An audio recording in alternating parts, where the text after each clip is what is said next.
जय हिंद मेरे प्यारे बच्चों, आप सभी कैसे हैं। मैं मानता हूँ आप सभी स्वस्थ होंगे, मस्त होंगे, पढ़ने में व्यस्त होंगे। इस टाइम आपकी पढ़ाई अच्छे से कर रहे होंगे आप, और अपनी जो भी तैयारियां हैं उनको कवर कर रहे होंगे। रिवीजन आप बहुत अच्छे से कर रहे होंगे और क्वेश्चन भी लगा रहे होंगे। तो मैं उसी क्रम में जो आपको क्वेश्चन कराता हूँ, तो आज द्वारिक किसके एक क्लास मैंने करा दी थी, स्मार्ट क्वेश्चन थे। आज दूसरी क्लास है स्मार्ट क्वेश्चन, शायद 8 क्वेश्चन आज होंगे आज की क्लास में। तो आपको बहुत अच्छे से जो टॉपिक है वो कवर हो रहे होंगे, और मैं मानता हूँ कि जो बच्चे नए हैं उनको इन क्वेश्चन से काफ़ी हेल्प मिली होगी। चलते हैं हम अपने अगले क्वेश्चन पे। ठीक है, पहला क्वेश्चन है, एक लिस्ट इधर रखी है, दूसरी लिस्ट इधर रखी है। तो हमें सॉल्व करना है ऐसे। मिलाना है इनका स्ट्रक्चर, ये हाइड्रोलाइजेशन टॉपिक से है। ठीक है, सेंट्रल वाले टॉपिक से बहुत आसान क्वेश्चन है। PCl5, SF6, BrF5 और BF3। ठीक है, तो इनको मैच करना है। अब देखिए इनको, जब PCl5 तो ये PCl5 की जो वो होती है ज्योमेट्री सब लोगों ने पढ़ रखी होगी, ट्रायगोनल बाइपिरामिडल होती है। ठीक है, कैसे होता है ट्रायगोनल? ये होता है एक Cl इधर, एक Cl इधर, एक Cl इधर और एक नीचे और एक ऊपर, ये इस टाइप से। इसको बोलते हैं कैसी? Trigonal bipyramidal. इसके हम वो लिख देते हैं समीकरण साथ में, sp3d होता है। क्या होता है, कभी कभी ये भी पूछ लेता है sp3d। ठीक है, SF6 का हमेशा याद रखना, इसमें 6 लिगेंड होते हैं, ऑक्ट्राइडल बनाता है। क्या बनाता है? ऑक्ट्राइडल। इसकी याद है। और इसका समीकरण होता है sp3d2। ठीक है, और BrF5 आ जाइए, इसका पहला BF3 का बनाते हैं। क्या आएगा? ट्रायगोनल क्या आएगा? Trigonal planar. ठीक है, अब इसके बाद अब क्या बचा? BrF5, इसका ये बचा। ठीक है, इसका समीकरण होता है sp2 होता है। ठीक है, इसका कितना आएगा? निकालते कैसे हैं? इसके हो गए 7 और इसके हो गए 5, 7 5 12, 12 का आधा 6, 6 का कितना होगा? sp3d2। ये क्या करेगा? Square pyramidal. ठीक है, समीकरण ये sp3d2 शो करेगा, लेकिन इसका वो क्या होगा? Square pyramidal. ओके, तो हम मैच करना था, मैच कर लेते हैं। ए का फोर्थ फर्स्ट में भी है, सेकंड में भी। पहले हम देखते हैं ऑप्शन। ठीक है, बी का थर्ड देखिए, बी का थर्ड फर्स्ट में भी है, सेकंड में भी है, यानी कि ये वाले दो ऑप्शन तो पहले अटेम्प्ट में खत्म, यानी कि 50% बचा। अब इन दोनों में चेक करना है तो सही है। सी का अगर मान लो किसी को नहीं पता होता, थोड़ा अंदर की बात है, तो BF3 सबको पता होता है। डी का फर्स्ट इसमें, डी का फर्स्ट इसमें, तो आंसर कौन सा होगा हमारा? फर्स्ट वाला। ठीक है, ठीक है, हो गया ना? क्लियर? पक्का? चलते हैं आगे। चलिए ऐसे चलते रहेंगे आगे और करते रहेंगे आगे की तैयारियां। ठीक है, अभी क्वेश्चन है ये दे रखा है, और ये एल्कीन है, ये पता ही है एल्कीन कंपाउंड है, और HBr। तो इसका मतलब है ये क्या हो रहा है?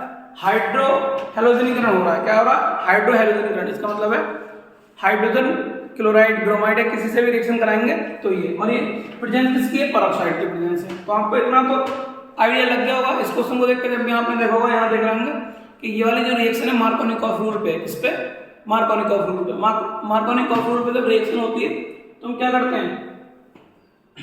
जब एल्कीन होती है तो हम इसका एक कॉन्सेप्ट होता है, मार्कोनिकॉफ होती है तो नेगेटिव पार्ट जहां H परमाणु की संख्या कम होती है, ये हो गया पॉजिटिव, ये हो गया नेगेटिव।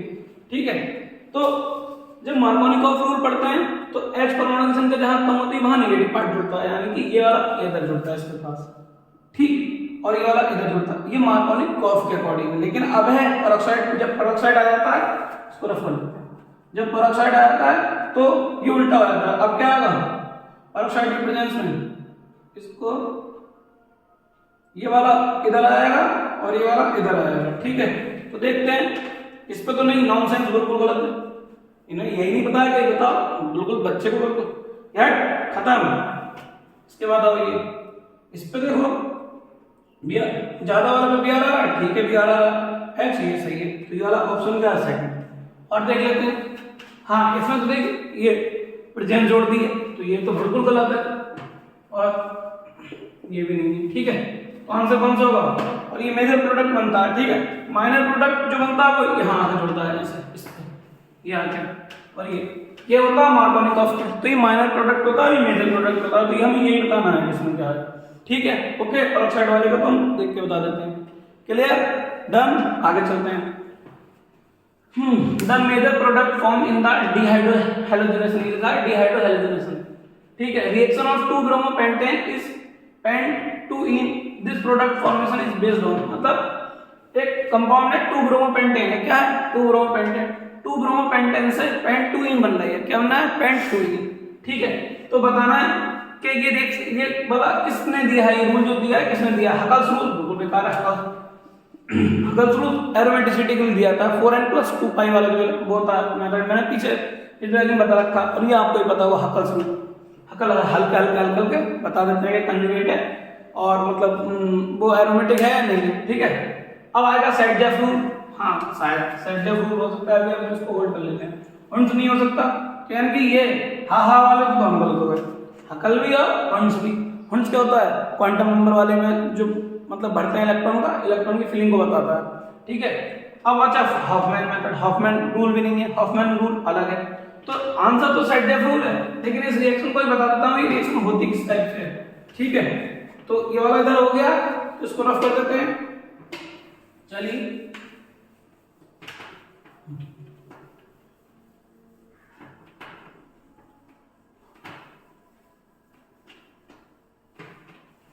हमारे अल्लाह, चलो देखो क्या है 2 ब्रोमोपेंटेन, पहला पेंटेन लिख दो,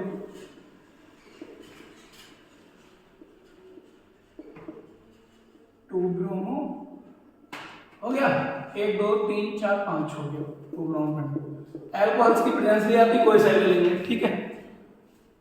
अब करते हैं क्या, 2 ब्रोमोपेंटेन से पेंट टू इन बना देंगे, तो इसमें क्या होता है, एक H ये वाला और एक Br ये वाला लेके क्या बना लेता है HBr, तो क्या होता है डिहाइड्रो, इसी को बोलते हैं डिहाइड्रो हैलोजनेशन, मतलब जब हाइड्रोजन ब्रोमाइड हाइड्रोजन क्लोराइड कोई भी हाइड्रोजन और हैलोजन दोनों एक साथ निकलते हैं तो हम उसको बोलते हैं डिहाइड्रो हैलोजनेशन, क्या बोलते हैं डिहाइड्रो हैलोजनेशन। तो क्या बचेगा CH3 CH यहाँ तक H, एक H यहाँ और एक H यहाँ से ये वाला कम हो जाएगा, और ये तो क्या आएगा इसकी कमी आएगी, ये तो क्या आएगा 1 2 3 4 5 क्या बन जाएगा पेंट टू इन। तो this method is called set-Jeff rule, क्या कहलाता है, ये वाला जो प्रोसेस है क्या कहलाता है, सेट-जेफ रूल कहलाता है, ओके आ गया, ओके क्लियर। चलते हैं आगे, which one among the following is the correct option for right relationship between Cp and Cv for 1 mole of ideal gas, ठीक है। ये बताना Cp और Cv में संबंध बताना है, बहुत ही हलवा क्वेश्चन है, बिल्कुल ऐसे समझो हलवा, गरम गरम हलवा नहीं खाते हैं या खाली आराम से, बिल्कुल मजेदार क्वेश्चन, कोई टेंशन नहीं, फ्री फंड का नंबर, ये समझ लो यही क्वेश्चन बोनस के अगर ये आपने गलत कर दिए तो समझ लो आप बिल्कुल बाहर हैं, मैं कह रहा हूँ आप अगर यहाँ से क्वेश्चन गलत कर दिए आप बिल्कुल बाहर हैं, ठीक है। सबको आंखें बंद करके पता होता है, कुछ लोग तो कभी कभी जल्दबाजी में क्या होता है Cp - Cv होता है, Cp + Cv बराबर ही मान जाते हैं, तो ठीक है इन चीजों पर ध्यान देना है, इन चीजों की गलती ना करनी है, अगर ये गलती कर दी तुमने तुम्हारा काम खत्म। तो चलते हैं Cp + Cv बराबर R, नहीं बिल्कुल नहीं होता है, Cp = RCp नहीं होता है, Cp - Cv R ये है सामने से 1 मोल फ्री, अगर n मोल फ्री कहता तो n आ जाता है, ठीक है।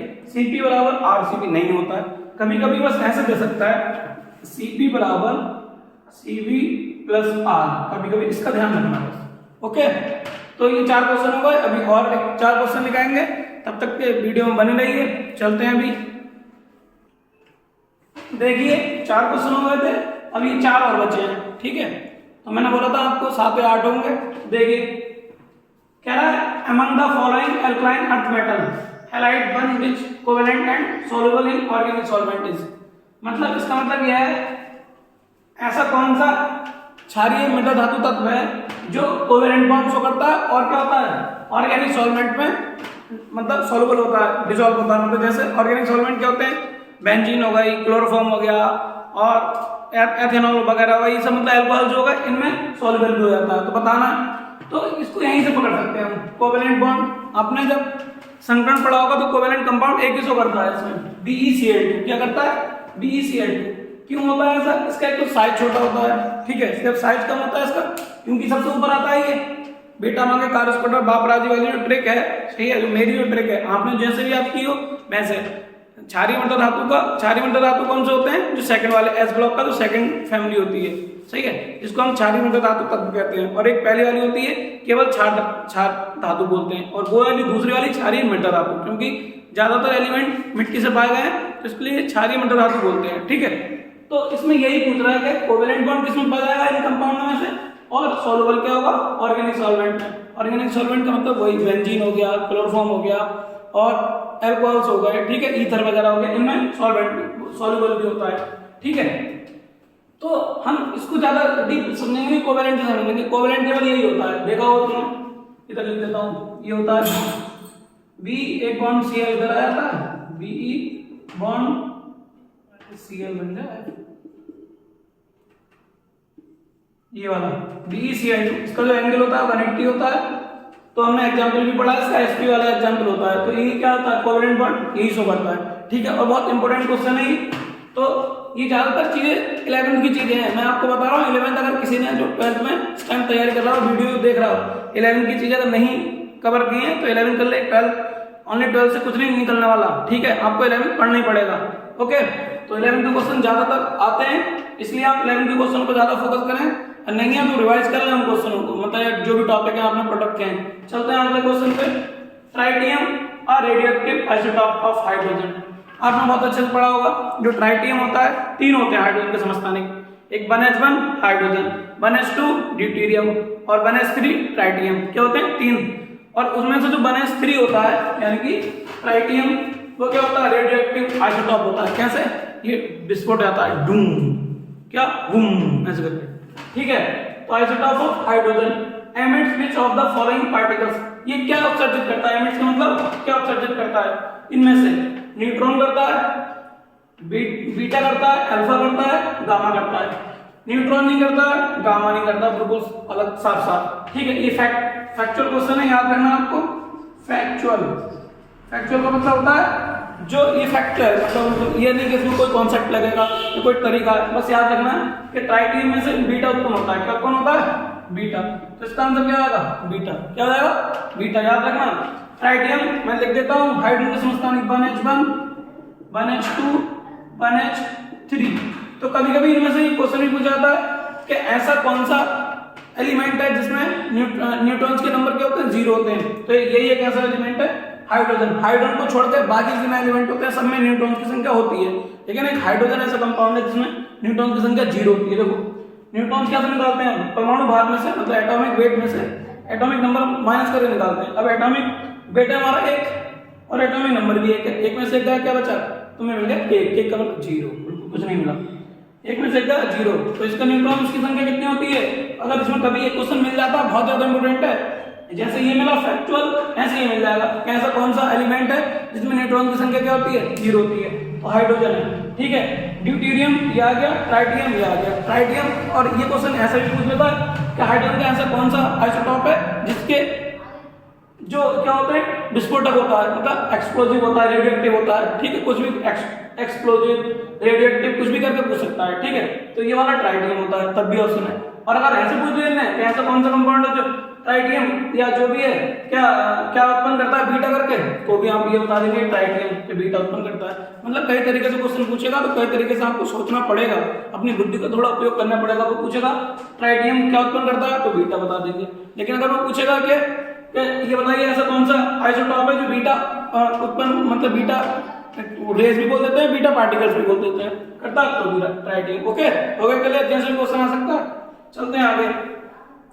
From the following pairs of ions, which one is not an isoelectronic pairs?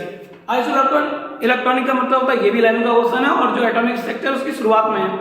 Isotopes definition है, आइसोबार्स की डेफिनेशन है, आइसो न्यूट्रॉन्स की डेफिनेशन है, आइसोप्रोटॉन्स की डेफिनेशन है, आइसोइलेक्ट्रॉनिक की 5 डेफिनेशंस हैं, उन्हीं में का एक क्वेश्चन है। ठीक है, तो इसमें ये बहुत ही फ्री का क्वेश्चन है, ये हम लोग लूट लो इसे। तो बिल्कुल जैसा मैंने बोला था अभी पीछे वाले, आपको एक बात ध्यान रखनी पड़ेगी, किसी भी एग्जाम में सारे क्वेश्चन टफ नहीं होते हैं, ये दिमाग से बात निकाल लो। अगर ये बात आपने निकाल दी तो आप एग्जाम में अपना सिलेक्शन ले जाओगे। ठीक है, अगर 100 क्वेश्चन आते हैं तो उसमें से 60% क्वेश्चन बहुत इजी होते हैं, मतलब सभी लोग कर लेते हैं, तो थोड़ी बहुत नॉर्मल पढ़ाई करते हैं। अब ये नहीं कि लुल्ल बैठ गया बिल्कुल, उसने पूरा साल किताब खोल के नहीं देखी है और जाके हेड ये भी ये मम्मी के नाम का, ये पापा के नाम का और करे जा रहे हैं, ऐसे वाले नहीं, जो थोड़ा बहुत पढ़ते हैं। बाकी 40 क्वेश्चन जो होते हैं उनके लिए होते हैं जो बहुत अच्छे से छोटी छोटी चीजें है और जो अपने नोट्स वगैरह सबको पढ़ते हैं उनके लिए होते हैं, वो कर जाते हैं। ठीक है, और उसमें से आप 40 में से अगर 30 भी कर गए तो आपका ये समझ लो 100 में से काम हो जाएगा। ठीक है, तो देखिए क्या मजेदार क्वेश्चन है, इसमें तो बताना है और ये बात ध्यान रखना करना, इसको सर्वे कर लेगा ना, नॉट पूछा है कहीं आप देखो पहले वाले ऑप्शन मिल जाए और आप साइड ढूंढ के कर दो धड़क से, ये बहुत गलतियां होती हैं। तो Fe2 पॉजिटिव, तो Fe में कितने होते हैं 26 होते हैं, कितने होते हैं 26। अगर इसमें प्रोटॉन की संख्या पूछेगा तो प्रोटॉन की संख्या कभी चेंज नहीं होती है, लेकिन इसमें क्या पूछा है आइसोइलेक्ट्रॉनिक, आइसोइलेक्ट्रॉनिक मतलब इलेक्ट्रॉन की संख्या समान होनी चाहिए। तो Fe2 पॉजिटिव वैसे Fe का होता है, लेकिन Fe में 2 पॉजिटिव आ जाते हैं तो ये बचेगा 24, कितना बचेगा 24 पक्का। अब Mn पे भी 2 पॉजिटिव है, Mn पे कितना होता है, Mn पे होता है 25। ठीक है, जब Mn पे 2 पॉजिटिव आएंगे तो क्या बचेगा, यहाँ लगा दो 2 पॉजिटिव, तो Mn पे कितना बचेगा 23, यही होते हैं ना 26। ये पूरी आवर्त सारणी आपको याद होनी चाहिए, पीरियोडिक टेबल पूरी याद होनी चाहिए पूरी। 26 25 कितना आएगा 23, तो आंसर तो मैं पहले ही मिल गया, लेकिन और चेक करेंगे। देखो O पे कितना होते हैं 8, 2 नेगेटिव 8 2 10, इतना समझते हो। अब मैं लिख के नहीं बता रहा हूँ, नेगेटिव होता है तो उसमें इलेक्ट्रॉन्स ले लेता है मतलब बढ़ जाते हैं, और जब पॉजिटिव होता है तो इलेक्ट्रॉन डोनेट कर देता है यानी कि घट जाते हैं। O पे कितना है 8 होते हैं, 2 नेगेटिव मतलब 8 और 2 10 हो गया। F पे कितना होता है 9 और 1 10, यानी कि ये वाला तो दोनों आइसोइलेक्ट्रॉनिक है। ठीक है, N का कितना होता है बताइए N का क्या 9, ये कि में सही हो जाएगा, 9 होते हैं, कितने होते हैं 10, कितने होते हैं 10 होते हैं, 11 होते हैं 11, N में कितने होते हैं 11। और जब एक इसका पॉजिटिव, जब पॉजिटिव तो कितने बचेंगे, अब बचेंगे 10। Mg में कितने होते हैं क्या 15, सही तो समझ लो, पर Mg के कितने होते हैं 12 होते हैं, कितने होते हैं 12, तो 2 पॉजिटिव है तो इसका भी 10, तो ये भी आइसोइलेक्ट्रॉनिक हो गया, मतलब ये भी ठीक है और ये भी ठीक है, 2 ठीक हो गए। Mn में अभी दिखाया मैंने, Mn में कितना होते हैं 25 और 2 पॉजिटिव है तो कितना आएगा 23 बचेंगे। ठीक है, और Fe में कितने होते हैं 26, और 26 में क्या होता है 3 पॉजिटिव है, तो जब इसमें 3 पॉजिटिव करेंगे तो कितने बचेंगे 23, तो ये भी हो गया। अगर वो पूछता कि आइसोइलेक्ट्रॉनिक कौन से हैं तो 3 होते, दूसरा तीसरा चौथा, उसने पूछा नहीं तो इसका आंसर क्या है ये वाला पहला वाला। आगे बात समझ में, ठीक है आगे चला जाए। अब ये है the correct sequence of bond enthalpy C bond X bond is, मतलब ऑर्डर दे रखा है बॉन्ड एंथैल्पी का। ठीक है, कि किसमें सबसे ज्यादा बॉन्ड एंथैल्पी होगी, किसमें उससे कम होगी, किसमें उससे कम होगी। चलते हैं CH3Cl, CH3F, CH3Br, CH3I। थोड़ी सी गड़बड़ है, अगर ये CH3F इधर होता, CH3Cl इधर होता तो सबसे जिसकी इलेक्ट्रोनेगेटिविटी हाई उसकी बॉन्ड एंथैल्पी हाई। ठीक है, बताओ कौन सा होगा फिर इसमें से, बताइए आप तो बताओगे। देखो ये वाला क्या उल्टा लगा हुआ है, इसमें CH3I की तरफ कर दिया हमने, सही है, I कह रहा मुझे दे दो ऐसा करके, जिसकी तरफ मुंह खुला होता है वो कहता है और लाओ, मतलब मुझे मैं बढ़ाऊं, तो ये वाला क्या बोलते हैं ये तो गलत हो गया, यानी कि ये गलत हो गया इससे कि इधर की तरफ I की तरफ। मैंने क्या बोला, इससे याद रखने का तरीका जिसकी इलेक्ट्रोनेगेटिविटी हाई उसकी बॉन्ड एंथैल्पी हाई, तो किसकी है वो होती है सबसे ज्यादा F की, फिर किसकी होती है Cl की, फिर किसकी होती है Br की, फिर किसकी होती है I। तो इसका आंसर कौन सा हो गया थर्ड वन। ठीक है, इसका आंसर कौन सा हो गया थर्ड वन। ठीक है, तो आज के लिए ये 4 क्वेश्चन है, वो सॉरी 4 नहीं, 4 पहले करा दिए और 4 अब करा दिए, 8 क्वेश्चन और 8 पहले में करा दिए थे, तो यानी कि 2021 के 16 क्वेश्चन हो गए हैं। ऐसे ही आपको और मिलते रहेंगे, और कुछ दिनों में आपके सामने एक ऐसा बोर्ड आएगा जो आज तक आपने ना तो ऑनलाइन में देखा होगा, मैंने देखा सबसे विचित्र बोर्ड पे आपको पढ़ाने वाला हूँ, और आप इस चीज के लिए ये जरूर देखेंगे कि हाँ ये ऐसा बोर्ड पहली बार ही आया है ऑनलाइन क्लास में, तो कभी अभी थोड़ा टाइम लग रहा है उसमें। तो आज के लिए इतना ही रहने देते हैं, ठीक है, चलते हैं, जय हिंद, थैंक यू।